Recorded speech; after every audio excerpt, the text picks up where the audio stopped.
If you've always been a entrepreneur and you've never been able to find an idea or thing to do to launch a business, I want to go over exactly what you should do in the meantime before you quit your day job to get that feedback, to know what opportunities out there, how to solve for it, and go ahead and build a customer list so that when you launch your thing, you can have paying customers ready. Hey, I'm Jake Haynes. I'm a prior VP of sales for venture-backed companies, and I recently started my own business this year in March.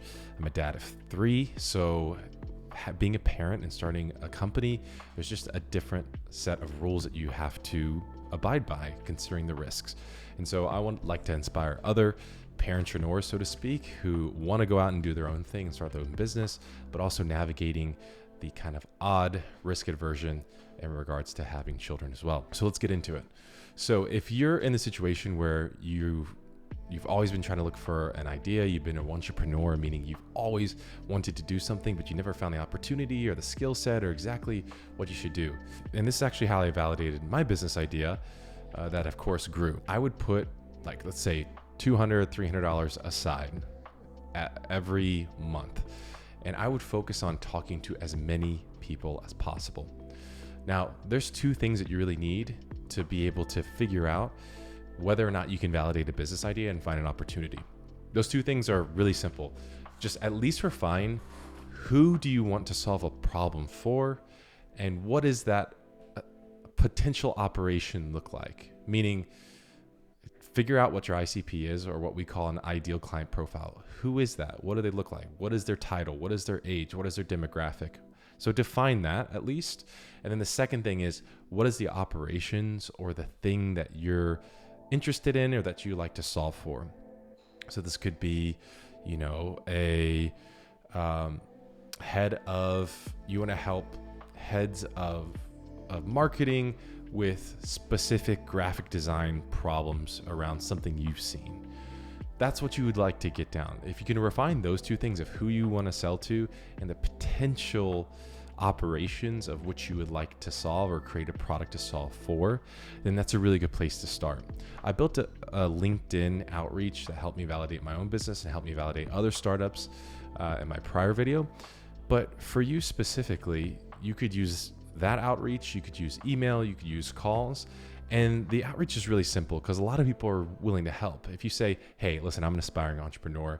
I'm looking to start my own business and solve this problem for this type of person. You fit that criteria. Could I pay you, $50 for 15 minutes of your time so I could ask 6 questions to better understand how you're solving X, Y, and Z thing now? I promise to be brief and, it's not to sell you anything, something like that. You'll be surprised about how many people will take you up on it and maybe even not ask for the money. They just will be happy to meet you and to network. And so what is really compelling about this? Well, it's compelling because you're beginning to have those conversations with potential clients later on. And if you're asking the right questions, they should be showing you problems in which you could solve for, either with your skill set or a product that you can build. Here's the 6 questions and how I suggest for my clients to build them. And it's really just what are the top 3 most frustrating things around X, Y, and Z thing that you do around this operation? Again, that's the subject line we were talking about. That's the subject that you're potentially wanting to solve for. So what's the most frustrating things in regards to this operation? How does that affect you? We want to then not only understand the pains, but does it affect them either personally or professionally or both? And then we want to understand the competitive landscape. So what are you using now? What competitors or what service or what are you doing to try to solve X, Y, and Z problem? Then what has been the worst thing about working with X competitor or this service or trying to solve this problem with that thing? Right? Because then we're understanding the competitive landscape and how they're solving for it and what are their biggest frustrations. And then the last one's really just kind of a Hail Mary throw. So in an ideal world, what would it look like if it did everything you wished, in a perfect relationship? So not only what is the problem with working with X competitor, but then what do you wish that they did, or what do you wish that relationship more looked like?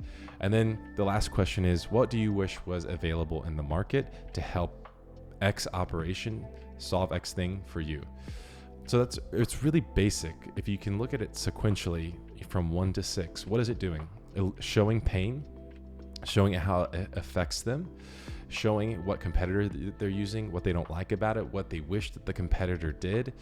And then also the last question really is just kind of keeping it open-ended to maybe things you haven't thought of before and get some open-ended feedback and some ideas, right? But it really flows well because not only are you going to get product advice, but then you're also going to get a better understanding of when you're building the sales and marketing and website. You can then look at these things and say, you could say, if you're, a head of graphic design and you come across this problem, you're probably trying to use this product or this software to solve for it, but you're running into this problem with that software.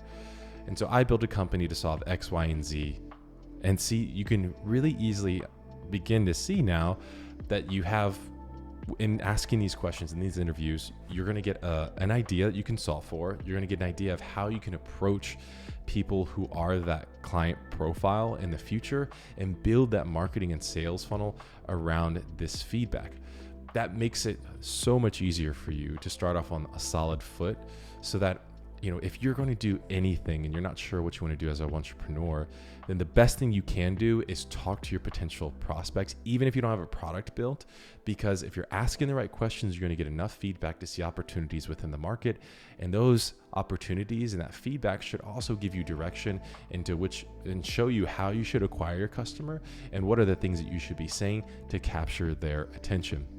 So if you were to do these things, honestly, you could, if you give it enough attention and you run, 1 or 2 of these a week for months on end, you should have the ability to either launch a product or service within a few months to a year if you're really focused in this and you ask really good questions. Again, if you have any questions about this or how to better structure these questions, please let me know in the comments below. And thanks so much for watching.